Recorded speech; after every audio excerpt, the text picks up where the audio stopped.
Nous avons reçu notre première mission. Donc notre premier client veut qu'on lui fasse l'extérieur de sa maison en forme de L avec les dimensions suivantes. Il veut également qu'on lui fasse de grandes ouvertures, un mètre de murs et de dalles pour qu'il puisse faire des appels d'offres, une 3D pour qu'il puisse réaliser si ce qui a été dessiné correspond. Donc moi je vais vous proposer une arborescence de dossiers. Donc là par exemple je vais mettre projet. Donc à l'intérieur je vais faire un dossier donc 001 parce que c'est la première affaire et je vais marquer maison en L. Voilà. Donc à l'intérieur je vais marquer document reçu. Hop. Document de travail et donc modèle. Voilà. Lorsqu'on lance Revit, nous allons tomber directement dans cette arborescence-ci. Donc nous ferons une prochaine vidéo dans laquelle nous expliquerons plus en détail tous les éléments constituant cette arborescence. Mais d'abord, il faudra cliquer sur gabarit architectural pour directement dessiner notre première maison. Nous tombons directement sur une vue en plan, donc là ça va être plan d'étage niveau 0. Donc pour connaître tous les niveaux présents dans notre projet, donc il faut cliquer dans plan d'étage et élévation est. Donc voilà, nous voyons que ici donc le niveau de référence, le niveau 1 et le niveau 2. Comme dans notre maison il n'y aura qu'un seul niveau, nous pouvons supprimer le N+2. Il est possible également de renommer les niveaux. Donc là par exemple nous pouvons l'appeler rez-de-chaussée. Voilà. Et là il nous demande souhaitez-vous renommer les vues correspondantes. Donc là par exemple le plan d'étage, si je mets non il y aura toujours marqué niveau 0 et si je mets oui il y aura marqué RDC. Donc je mets oui, voilà, automatiquement RDC. Donc là hop, là je mets toiture et je mets oui.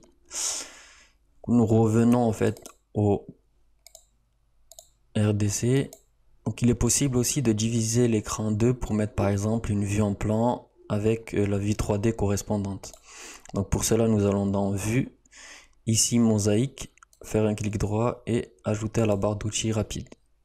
Il faudra juste cliquer sur la vue 3D et là en fait cliquer sur la mosaïque et nous voyons ici la vue 3D et la vue en plan correspondante.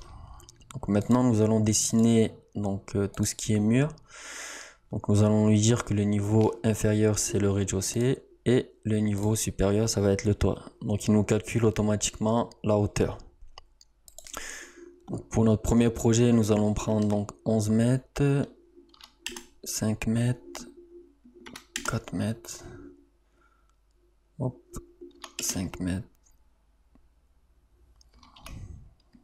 15 mètres. Hop. Donc nous voyons que lorsqu'on l'on dessine en fait en 2D, la 3D est directement retranscrite. Donc il est possible en fait par exemple si ces murs là nous intéressent pas, nous pouvons ici changer directement. Donc par exemple choisir brique. Donc voilà, automatiquement c'est changé. Donc maintenant nous allons dessiner la dalle du rez-de-chaussée. Donc voilà, nous allons pas nous préoccuper de l'épaisseur, etc. Nous verrons cela dans une autre vidéo. Donc nous pouvons choisir donc la limite de ligne. Donc choisir tous les murs extérieurs. Hop. Voilà. Nous voyons que ce que l'on dessine en fait en 2D est directement retranscrit en 3D. Si je sélectionne quelque chose sur la 3D, c'est sélectionné également sur la vue 2D. Ça permet en fait de jongler entre les deux vues. Donc là, la seule chose qui nous reste, c'est la modélisation de la toiture pour finir la modélisation 3D. Donc on lui dit OK. Et là, nous allons voir que l'on peut choisir les murs. Donc je peux cliquer sur Shift pour qu'il me sélectionne en fait tous les murs connectés. Donc là, avec une pente de 30, nous pouvons la changer si nous voulons.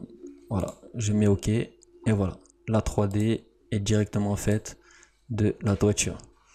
Il est possible de mettre une vue plutôt réaliste. Voilà. Voilà. Vous venez de dessiner donc la première maison. Nous allons voir dans la prochaine vidéo tout ce qui est porte, fenêtre, etc.